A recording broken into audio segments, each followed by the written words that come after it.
Salut les amis, aujourd'hui dans cette vidéo on va voir ensemble les 3 erreurs qu'on peut faire au moment de choisir son instrument. Choisir son instrument, c'est pas un truc qu'on fait tous les jours. Normalement on le fait une fois pour toutes au tout début, et après normalement on n'a pas besoin de refaire ça tous les mois. C'est vraiment quelque chose qui est très ponctuel au tout début de l'apprentissage. Par contre c'est quelque chose que vous pourrez peut-être faire plusieurs fois dans votre vie, soit parce que vous n'aimez pas l'instrument que vous apprenez en ce moment, donc vous allez en choisir simplement un autre, soit parce que vous voulez en apprendre simplement un deuxième pour vous diversifier, soit parce que simplement vous l'aimez bien. À ce jour, personnellement, j'ai choisi 5 instruments, certains pour lesquels je joue beaucoup mieux que d'autres, Il y en a certains pour lesquels on ne pourrait pas vraiment dire que je le maîtrise, mais c'est plus un instrument pour m'amuser. Il y en a d'autres par contre où j'ai vraiment consacré beaucoup de temps à l'apprendre. Donc on va voir ensemble dans cette vidéo quelles sont d'après moi les 3 erreurs que la plupart des gens font quand ils choisissent leur instrument. Ce sont des erreurs qui sont assez fréquentes en fait, et j'aimerais vous apporter quelques pistes de réflexion pour que vous puissiez en fait choisir l'instrument qui vous correspond le mieux. Et en bonus, parce que j'ai pas su m'arrêter quand j'ai préparé la vidéo, je vais vous apporter 4 bonnes raisons de choisir un instrument. Donc normalement, on aura tout vu dans cette vidéo et vous serez prêts à vous lancer. La première erreur que je trouve la plus importante de toutes, et c'est pas vraiment une erreur c'est pas vraiment se tromper au final, c'est juste manquer de connaissances sur les instruments qui puissent exister. Bien souvent, on choisit un instrument uniquement parmi ceux qu'on connaît. Et c'est normal. Moi-même, je l'ai fait, je choisis un instrument parmi ceux que je connais. Et quand j'étais tout petit, j'en connaissais pas beaucoup au moment de choisir la harpe. C'est normal de choisir parmi quelque chose qu'on connaît. Ça serait bizarre de choisir parmi quelque chose qu'on ne connaît pas, ça serait même complètement invraisemblable. Donc, le problème, c'est que principalement, on ne connaît pas assez d'instruments, et ce qui fait que, à la fin, on va choisir un instrument parmi ceux qu'on connaît, mais il y en a peut-être plein d'autres qu'on pourrait vraiment adorer, c'est juste qu'on n'a pas encore eu l'occasion de les découvrir. On va faire un petit test entre nous. Je vais vous mettre à l'écran le plan d'un orchestre. Bien souvent, dans un orchestre, il y a à peu près tout. Je pense qu'il ne vous manque pas grand-chose pour avoir la totalité des instruments. Est-ce que, parmi tous ces instruments, vous en connaissez au moins la moitié? Est-ce que vous connaissez bien la différence entre les violons, les altos, les violoncelles, les contrebasses? Est-ce que parmi tous les bois, vous les connaissez tous? Est-ce que vous connaissez le hautbois, le cor anglais, la clarinette? Est-ce que vous connaissez les différences entre tous les cuivres? Et est-ce que vous seriez capable de savoir ces instruments-là, à quoi ça ressemble? Si vous vous dites, bon ça va, je les connais, il n'y a pas de problème, alors ça veut dire que vous n'allez pas trop faire cette erreur-là. Vous savez quand même choisir parmi une variété d'instruments assez grosse. Par contre, si vous ne connaissez pas du tout, et si vous n'avez pas su répondre aux questions que je vous ai posées à l'instant, peut-être que ça vaut le coup de regarder en fait. Quels sont les instruments que vous pourriez découvrir dans cet orchestre, et quels sont ceux qui pourraient vous plaire? Ce qui serait le plus dommage en réalité, et c'est le point auquel je voulais venir dès le début, c'est ce qui m'a inspiré ça serait de choisir simplement entre piano, guitare, batterie, saxophone, qui sont les instruments qu'on connaît le plus, et qui sont le plus joués dans les musiques un peu plus modernes. Si vous vous dites que vous n'avez le choix qu'entre ceux-là, vous vous trompez. Il y en a plein d'autres qui pourraient énormément vous plaire. Donc essayez de découvrir quelques-uns des instruments que je vous ai mis sur le plan, et peut-être que vous allez en découvrir qui vont vraiment vous plaire. Un autre petit conseil que je peux vous donner, c'est que vous pourriez demander à l'un de vos proches de vous dire quel serait l'instrument qu'il adorerait jouer. Vous n'allez pas après le faire pour lui, mais peut-être que ça peut vous donner une idée d'essayer un instrument. Vous seriez peut-être surpris, il y a peut-être des gens dans votre entourage qui vont avoir des idées folles en fait, d'instruments que vous n'auriez jamais pensé. Et peut-être que là, quand vous allez le découvrir vous aussi, peut-être que vous allez carrément l'aimer.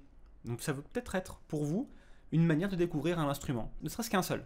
La deuxième erreur, que je trouve aussi également importante, c'est de choisir l'instrument selon le style auquel il est le plus souvent associé. Le style peut faire aimer l'instrument, mais dites-vous qu'on peut faire n'importe quel style à n'importe quel instrument. Et ça, j'ai préparé une vidéo entière consacrée à ce sujet. Dites-vous que si vous aimez un instrument, ne le délaissez pas à cause du style qu'il représente. Ne délaissez pas cet instrument parce que vous vous dites « je ne pourrai jamais jouer ce style de musique ». Si vous voulez jouer ce style de musique, vous pourrez y arriver avec l'instrument que vous avez choisi. Après, si vous choisissez un instrument et qu'en plus vous aimez le style qui est associé, eh ben c'est tant mieux. Mais choisissez d'abord l'instrument et le style n'est que secondaire. Le style peut vous faire aimer l'instrument, il ne doit pas vous en dégoûter. La troisième erreur quand on choisit son instrument, c'est de le faire pour la frime, qui peut être également une mauvaise raison. Exemple, je vais apprendre la guitare pour pouvoir un peu crâner sur la plage autour du feu. Ce qui est différent de j'apprends la guitare pour pouvoir jouer autour du feu de camp dans un camp de vacances, dans lequel je suis animateur par exemple. C'est différent. Il y en a un, c'est pour animer, c'est presque professionnel, c'est très bien. Il y en a un, c'est juste pour la frime. En plus, la frime autour peut-être de gens dont on se fout complètement, qui seront des inconnus. Pourquoi est-ce que c'est un problème ? Pour moi, ça peut être très bien, ça peut faire partie d'un des objectifs, mais ça ne doit pas être l'objectif principal du choix de l'instrument.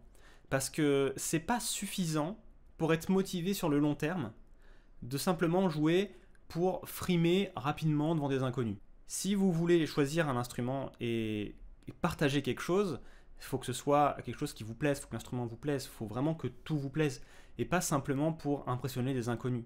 Et si vous voulez impressionner vos amis, peu importe l'instrument, ils seront super contents de vous voir jouer n'importe lequel. Pour moi, la frime n'est pas suffisante. Après, il peut y avoir plein d'autres bonnes raisons de choisir cet instrument-là qui, en plus, permettra de frimer à la fin.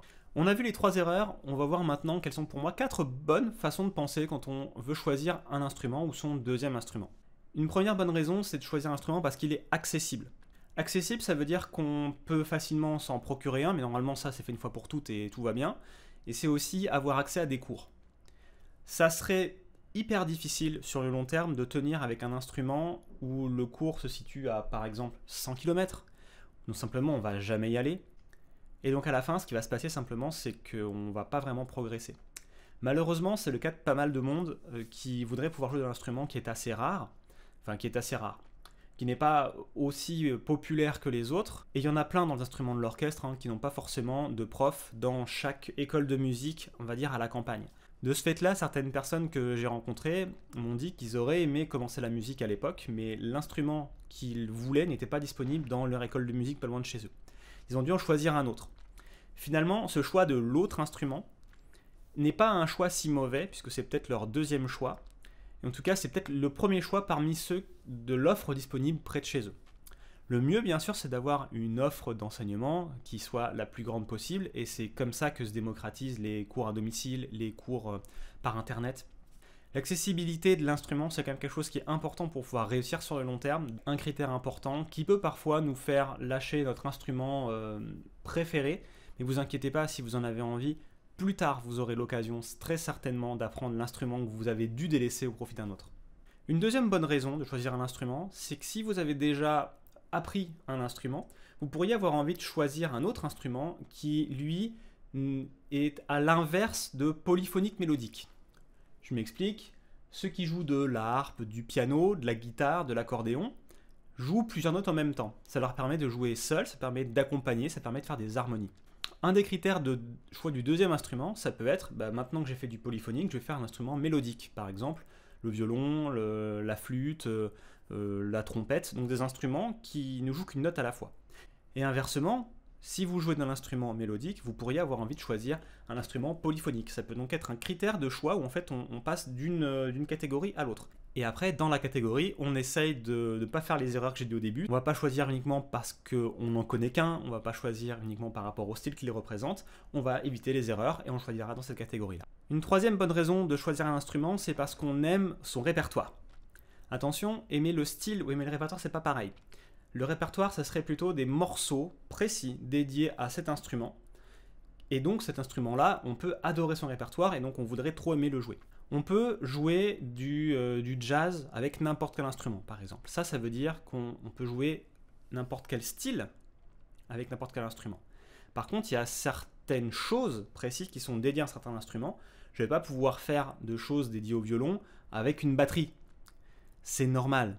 Donc en résumé, si vous aimez le répertoire, donc les morceaux dédiés à cet instrument, des concertos en particulier, des morceaux qui sont faits pour lui, ça peut vous donner une bonne envie de jouer cet instrument-là. Et enfin, la quatrième bonne raison, la plus évidente de toutes, c'est si vous aimez, mais en général, si vous ressentez quelque chose au moment de l'écoute de cet instrument. Si vous adorez l'écouter, si vous trouvez que c'est quelque chose qui est magnifique, si vous trouvez que son son est super beau, et ouais, c'est celui-là que vous devriez jouer. C'est celui-là que vous devriez jouer parce qu'il va vous passionner. Parce que vous allez pas voir passer le temps quand vous allez en jouer.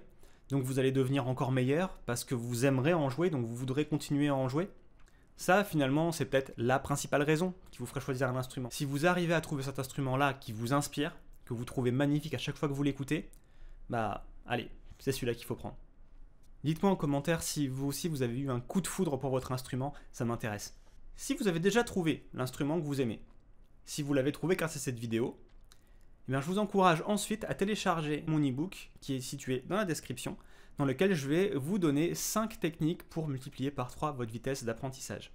Et en plus de ça, vous serez inscrit dans mon groupe privé dans lequel vous recevrez assez régulièrement des emails, conseils, motivations, techniques, et simplement partager ensemble autour de la musique. En plus, on n'est pas très nombreux dedans, donc on va vraiment pouvoir créer quelque chose qui nous ressemble et qui vous aidera, je l'espère, à progresser encore mieux dans votre apprentissage musical.